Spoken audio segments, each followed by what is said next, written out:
السلام علیکم۔ اس وقت ہم موجود ہیں ڈی کیو کے اسٹوڈیو میں اور ہمارے ساتھ ہیں ڈی کیو کے سی ای او سینئر صحافی دانش قاضی صاحب، اور ان سے آج جس موضوع پہ ہم بات کریں گے وہ آٹے کی جو قیمت ہے، پہلے 120 روپے تھی، اب 140 ہو گئی ہے، اور غریب آدمی کس طرح خریدے، کیا کھائے کیا پیے، اسی طرح دال چینی باقی چیزوں پہ بھی مہنگائی ہوتی جا رہی ہے۔ تو بات کرتے ہیں دانش قاضی صاحب سے۔ السلام علیکم وعلیکم السلام۔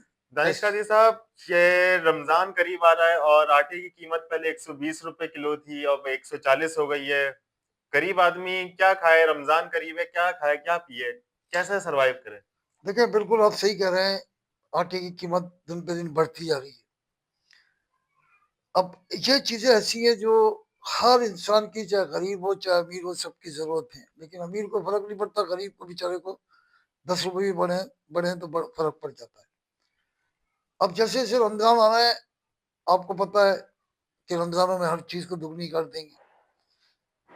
حالانکہ دنیا میں ایسا ہوتا ہے کہ جہاں پر کوئی ایسا تہوار یا ان کا دینی تہوار آتا ہے تو وہ اس کو ہاف کر دیتے ہیں، ہاف نہیں تو 30% کو ڈسکاؤنٹ، لیکن یہاں پر جو ہے وہ جو ہے یہاں پر بڑھا دیتے ہیں، اس لیے کہ یہاں فوڈ ڈپارٹمنٹ اور یہ سارے جو ہیں یہ ان کی توجہ ہی نہیں ہے کہ کیا ہو رہا ہے۔ تو بالکل صحیح کہا آپ نے کہ آٹے کے بھاؤ میں بہت تیزی سے اضافہ ہو رہا ہے، اور یہی چیزیں ہیں جو ضروری ہیں۔ آٹا ہوا، چینی ہوئی، گھی ہوا، تیل ہوئے، یہ چیزیں انسان کے لیے، ہر ایک کے لیے ضرورت ہے۔ تو تو گورنمنٹ اس پہ کیوں نہیں کام کرتی کیا؟ اور جو رمضان جیسے قریب آ رہا ہے، گورنمنٹ اس پہ ریلیف دے گی مہنگائی پر؟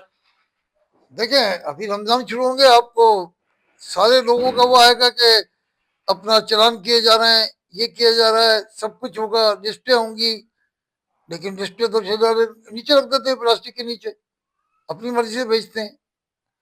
پھر کبھی جا کے کہیں ہوش آیا چیک کرنے کے لیے تو انہوں نے چیک کیا تو ایک آدھ دو کے بیچاروں کو چلان کر دیے، باقی سب بیچ رہے ہیں۔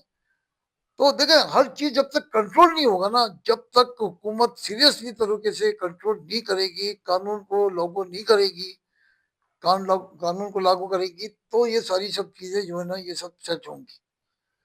ورنہ جو ہے نا بس ٹھیک ہے، ابھی آپ دیکھیے گا رمضان میں، آپ فروٹ دیکھیے گا، فروٹ آپ مطلب آپ کہہ رہے ہیں کہ یہ جو مہنگائی ہو رہی ہے، جو فروٹ جو بیچ رہے ہیں، راشن جو بیچ رہے ہیں، ان کی وجہ سے ہو رہی ہے، گورنمنٹ اپنا کام کر رہی ہے؟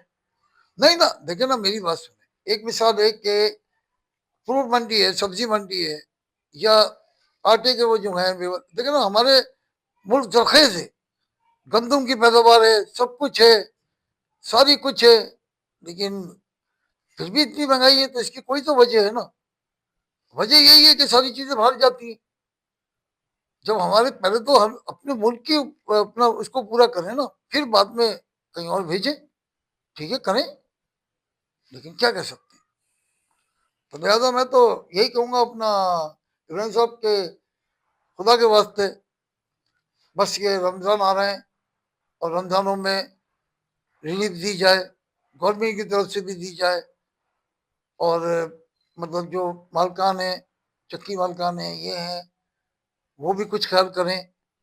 تو ان چیزوں پہ جو ضروری چیزیں ہیں ان کو چیزیں پہ کنٹرول کر کے جو ہے نا رمضان میں بیچارہ غریب روزہ رکھ سکے، اس کے بچے روزہ رکھ سکیں، اور وہ اس طریقے سے جی۔ چلے جی، ہم امید کرتے ہیں رمضان سے پہلے ہماری یہ ویڈیو جو بڑے عہدوں پر ہیں، جو کام کرتے ہیں گورنمنٹ کی طرف سے، ان تک یہ پہنچے اور وہ عوام کا کچھ خیال کرے۔ پھر ملتے ہیں کسی ٹاپک پہ، انشاءاللہ پھر ملاقات ہوتی ہے۔ اللہ حافظ۔